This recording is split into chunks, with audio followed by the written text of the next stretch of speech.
défense nationale et honorer ses missions essentielles que sont le maintien de l'ordre public, la police judiciaire, la prévention de la délinquance, la lutte contre les criminalités, l'insécurité routière et j'en passe. Sans oublier son apport substantiel au maintien de la paix au niveau mondial. Au nom de son Excellence, Monsieur le Président de la République, et à mon nom personnel, je vous félicite, Monsieur le Directeur général de la Police nationale, vous et vos hommes, pour l'engagement et le professionnalisme dont vous faites montre tous les jours dans l'accomplissement de votre mission, malgré l'insuffisance relative des moyens humains et matériels mis à disposition pour relever vos capacités stratégiques et opérationnelles. À titre anecdotique, il y a quelques semaines, j'ai effectué une discrète promenade nocturne dans différents quartiers de Dakar qui m'a permis d'apprécier le déploiement stratégique et vigilant des FDS pour veiller à la quiétude des citoyens. À hauteur du marché Colobane, je suis tombé sur une de ces opérations contre la mendicité sur la voie publique, l'insécurité et l'occupation anarchique. Dans les rigueurs de la nuit et du froid, j'ai pu échanger quelques minutes avec les agents de police et apprécier la délicatesse physique, matérielle et humaine de leurs tâches. C'est le lieu ici également de témoigner félicitations, encouragement et soutien total à M. Mohamedou Bamba Cissé, ministre de l'Intérieur et de la Sécurité publique, pour les importantes initiatives de luxe, mais le gage d'une efficacité opérationnelle pour la satisfaction constante de la demande sociale de sécurité intérieure, elle-même gage d'un développement socio-économique équitable et souverain. Nous le savons tous, point de développement, quel qu'il soit, sans sécurité suffisante. Par ailleurs, cette montée en puissance de la police nationale permettra à notre pays de garder son rang, voire de le hisser parmi les pays du monde qui contribuent le plus, mais également le mieux aux opérations de maintien de la paix déployées par les Nations Unies dans les pays en crise. À cet effet, je vous engage, Monsieur le Directeur général de la Police nationale,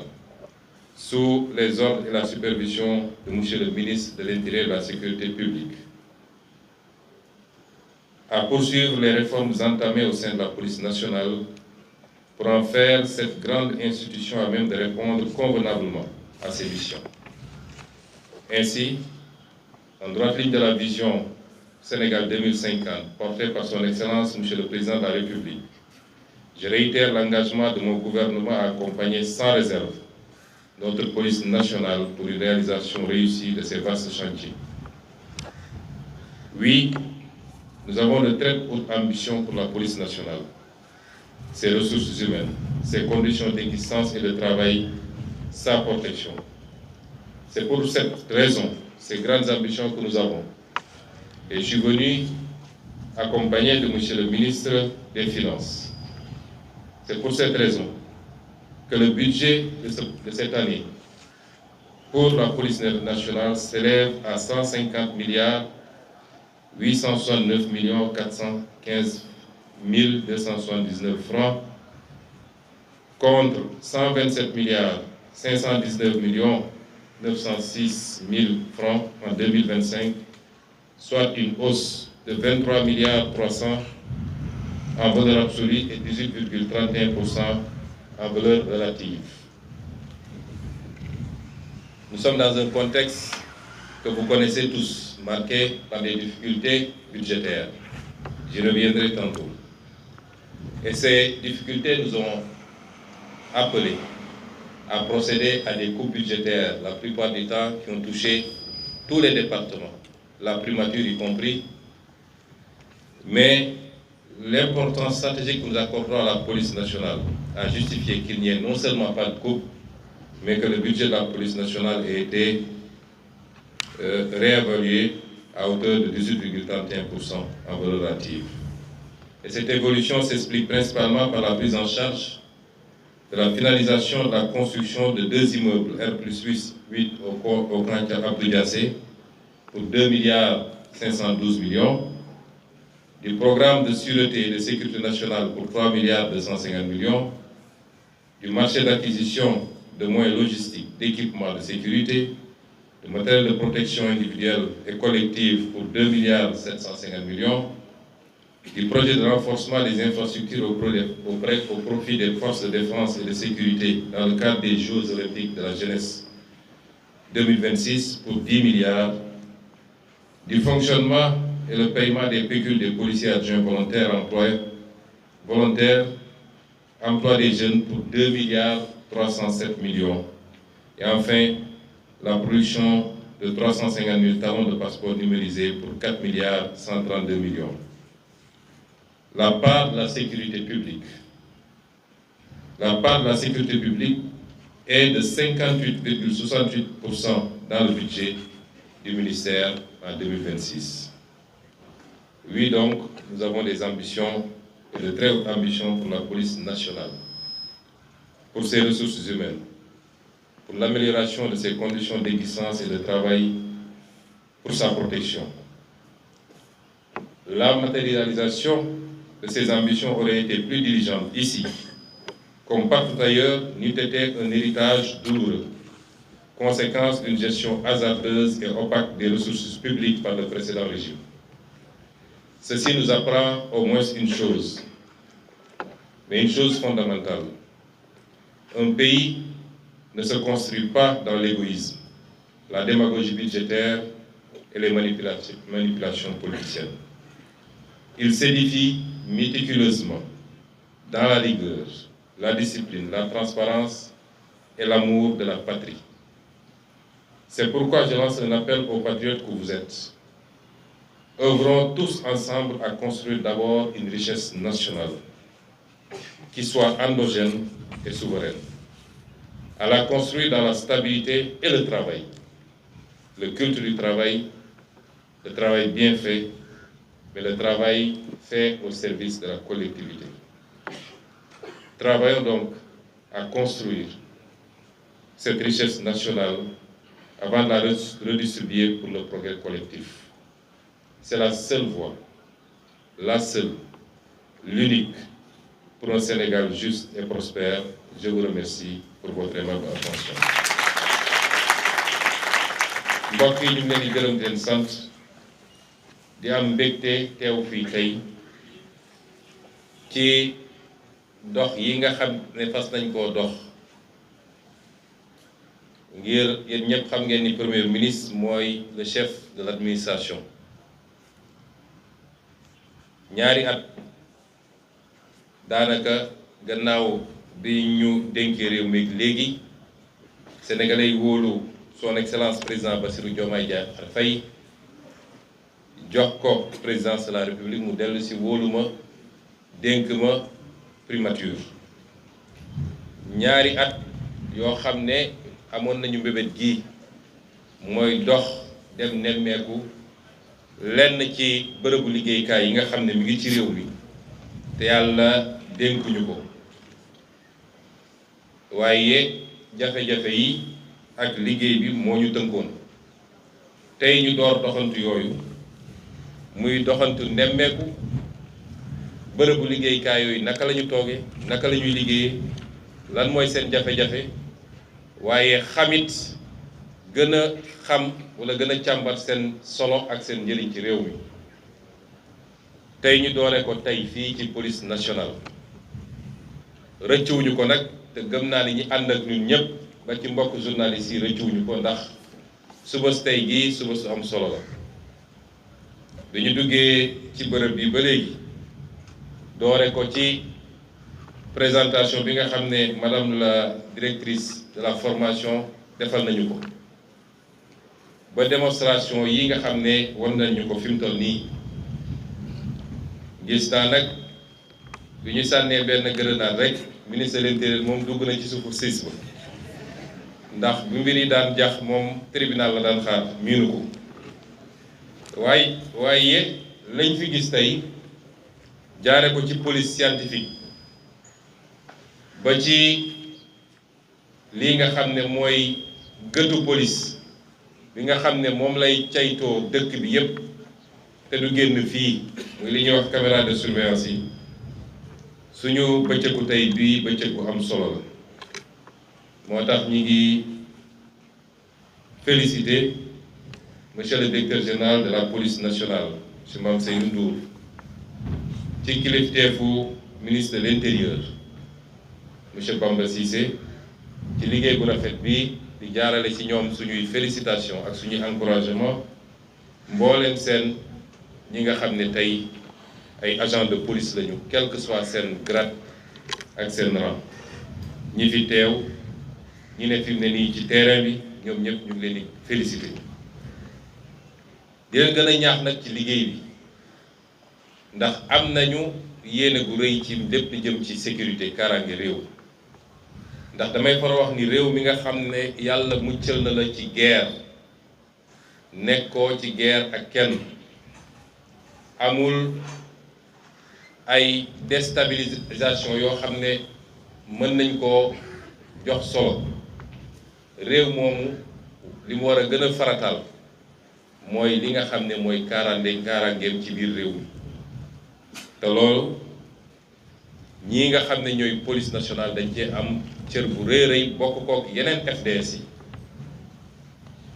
rawatina waa gendarmerie nationale ak ñeneen ñi nga xam ne ak fu ñu munti nekk ñi ngi liggéey ci wàllu kaaraange ndax kaaraange dafa bëri forme ñii di caytu suñu environnement ak suñuy gàncax wala suñuy àll muy eaux et forêts ci sécurité la ñu bokk ak ñeneen ba ñi ñuy woowee les soldats de l'économie te ñooñu ñëpp fas yéene naa leen seeti ziare leen di lancer aussi appel ci collaboration ñi nga xam ne ñooy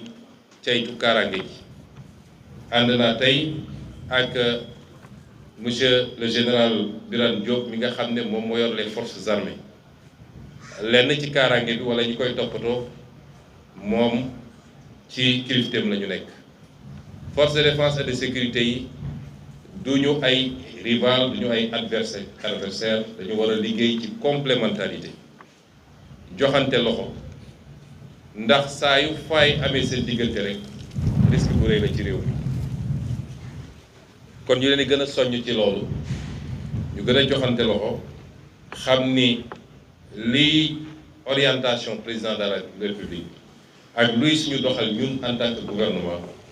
mooy gën a renforcer mboolem seen force de défense et de sécurité yi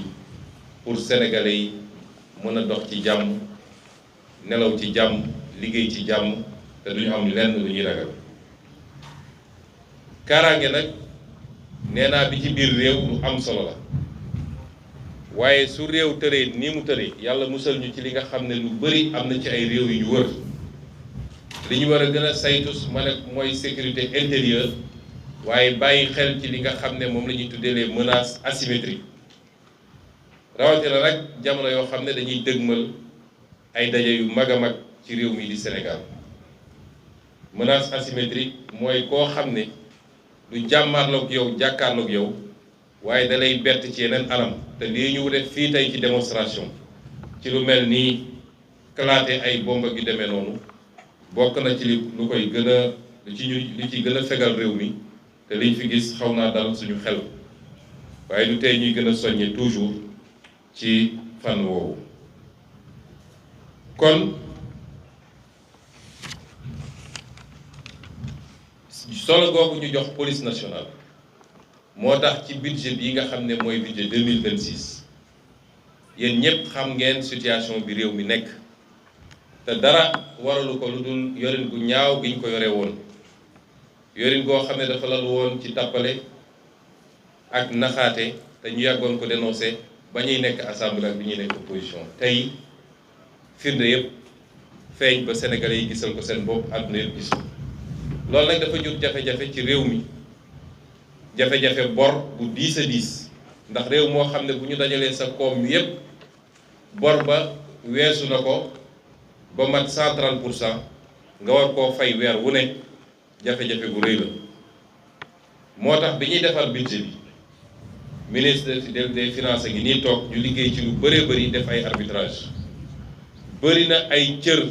ay pàcc ci nguur gi ñoo xam ne boo ko nattee daaw 2025 am na lu ñu comb ci seen budget wàññi ko parce que ci loolu la ñu toll waaye sécurité dañ ko cee boolewul police nationale dañ ko cee boolewul bal sax yokk nañ seen budget ba yokk ci lu mat 23 milliards boo koy natt ak budget année prochaine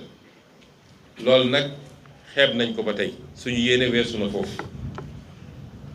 waaye li may faral di wax rek réew ak kër ñoo yem réew ak kër ñoo yem te ñi fi nekk ñëpp borom kër lañu mooy kër day doxee budget mooy borom kër ga lan la attan lan la ko salaire am may wala daan doole gi muy daan doole bu ko dajalee lan la ko may ca loolu lay xoolee nu muy yoree kër gi ñaata la mën a joxe dépense lan la yóbbu ci paj mi lañ lay fayee njàngu école xale yi ak fan la mën a yóbbu xale yi ci njàng bu dee nag sañ-sañam wala am-amam mayu ko mu yóbbu doomam ci école privée boo xam ne 80 000 francs la ñuy fay par mois da koy yóbbu ci école publique wala mu xool école privée buy fayeeku 30 000 noonu rek la kër di doxee dépense bi mooy li ñuy dajale te mu jógee ci l'impôt sénégalais yi loolu nag lim ñu may rek la ñuy def moo tax li may daanelee sama kàddu toujours mooy di woo sénégalais yépp ñu xam tolluwaay réew mi fan la te xam ni balaa nga naan naam ne fa alal dañ koy faggu dajale ko ba mu taxaw ñu doog ko mën a séddale kon ñun ñëpp nañu takk suñu ndigg jublu ci liggéey wàññi coow li gën a yokk kaaraange réew mi ñu bëgg a liggéey mën a liggéey ci xel mu dal li nga xam ne mooy souveraineté mooy li ñuy def ba alalu réew mi te bis bu ne ñu nekk ci te am na lu ma leen ci annoncé lu bëri ci li nga xam ne suñu ressource naturelle la moo xam phosphate la moo xam gaz wala leneen ak leneen ak yenn yi nga xam ne nangu woon nañ ko suñu loxo te ñu nekk ci jéego yi pour jëlaat ko loolu lépp nañ jublu ci liggéey loolu buñ ko defee dinañ ci gis njëriñ googu nag mooy alal gi ñu dajale war koo mën a séddale ci anam goo xam ne day ànd ak màndute mooy kenn ku ne la cay sa wàll ak sa wërsëg nga jot ko bokk na ci li ñuy daaneel it mooy xeex lépp li nga xam ne yorin gu ñaaw la lépp li nga xam ne corruption la lépp li nga xam ne détournement de deniers publics la sànq ci ñenn ci ñu présenté fii gis nañ ci kenn koo xam ne ku siiw la ci réew mi ci bañ ñi koy tuddee adjudant amul yaakaar man ma ne adjudant am yaakaar bu bëri sax mu wax lu bëri lu ñu dégg waaye dama koy renforcer wala feddali ci li mu wax réew bu la gën a tardé mooy réew bu guerre gën a bëri guerre dañ ko war a xeex sous toutes ses formes depuis milliards bu ñu mun ay milliards yu ñu mun a jox président de la république wala ñu mun koo jox premier ministre ci bureau wala ñu jox ko ay ministres wala ay directeurs généraux ba ci 1000 francs bu ñuy joxe ci circulation wala ay millions yi joxe ca douane wala ci impôt wala feneen fu mu nekk bépp xeetu guerre facteur de sous-développement la ndax guerre gi kilifa nangu moo tere hôpital bi ñu waroon tabax ñu tabax ko wala courant fu mu waroon yegg mu yegg fa wala école bi ñu waroon tabax ñu tabax ko waaye guerre bi ki war a surveiller circulation bi nangu moo waral accident bi am 1 heure de temps plus tard ay bakkan yu bëri rot ci kon guerre baaxul ci réew ñun ñëpp dañu war a ànd ci xeex ko ndax loolu mooy premier facteur de développement ci réew kon ñu ngi leen di gërëm di leen sant monsieur le ministre de l'intérieur monsieur le directeur général de la police nationale ak ñëpp ñi seen collaboration di leen wax suñu kontaante tey ci visite bi ak ci ni ngeen doxalee mbir mi di daaneel it ci wax ni jox nañu ndigal ministre de l'intérieur pour mu présenter ñu la nouvelle doctrine li ñu tuddee la nouvelle doctrine du maintien de l'ordre ndax li fi xewoon dafa am ay jàngat yuñ ci war a jël jàngat yooyu mooy ñun ñii di ay kilifa politique di digal di joxe les instructions war nañu fexe ba suñuy forces de défense et de sécurité duñ leen mettre dans des conditions délicates waaye ñoom it suñuy forces de défense et de sécurité lépp loo xam ne lu ñuy war a def la war nañ ciy jiital professionnalisme ak li nga xam ne mooy les règles d'engagement de la force publique loolu nag am na ndigal yu ñu ci jox monsieur le ministre de l'intérieur jamono jëlee am na lu xewoon ci réew mi ñu expérimenté ci lenn ñu génn ci ma ne ko loolu dama bëgg mu doon ab document boo may présenté sur la nouvelle doctrine boo xam ne du doon lu permissif du doon loo xam ne day permettre kenn ku ne lu neex nga def lu neex nga toj lu neex nga taal waaye dina jiital également un certain nombre de mesures ba nga xam ni yenn tolof-tolof yi am yenn rëcc-rëcc yi am muy loo xam ne lu ñëpp di regretter la ndax gëw ma ni policiers yii wala wóor na ma ni policiers yii ak gendarme yi duñu ay extraterrestres yu jógee ci asamaan daanu fii ay sénégalais nit ñu sénégalais yëpp amu ci kenn koo xam ne ci sa teyeef bakkan wala lu la neex dina am loo xam ne def nga ko mu ëpp bu amee it responsabilité bu ñu war a situer la sanction yu war a teg la yoo xam ne yu àndul ak lam-lam yi kon comme ñun ñëpp sénégalais lañu te kaaraange mënul ñàkk baax na nouvelle doctrine boobu ñu génne ko muy lu ñuy waxtaane nag ci concept bi nga xam ne rafet nañ ko lool monsieur le directeur général de la police ndax gis nañ leen ngeen di jëflante ak composante yu bëri yoo xam ne composante yu ñu faral gis la ci ay manifestations di xool nu ngeen di lier un contact buy permettre le dialogue permanent loolu dañ koy inscrire ci nouvelle doctrine de la sécurité et surtout du maintien de l'ordre kon ñi ngi xaar document boobu monsieur le ministre bu ñëwee nañ ko valider ak monsieur le président de la république partagé kook sénégalais yëpp ci loo xam ne concertation lay doon ñu ngi leen di gërëm di leen sant di leen souhaiter une bonne fin de journée asalaamaaleykum wa rahmatullah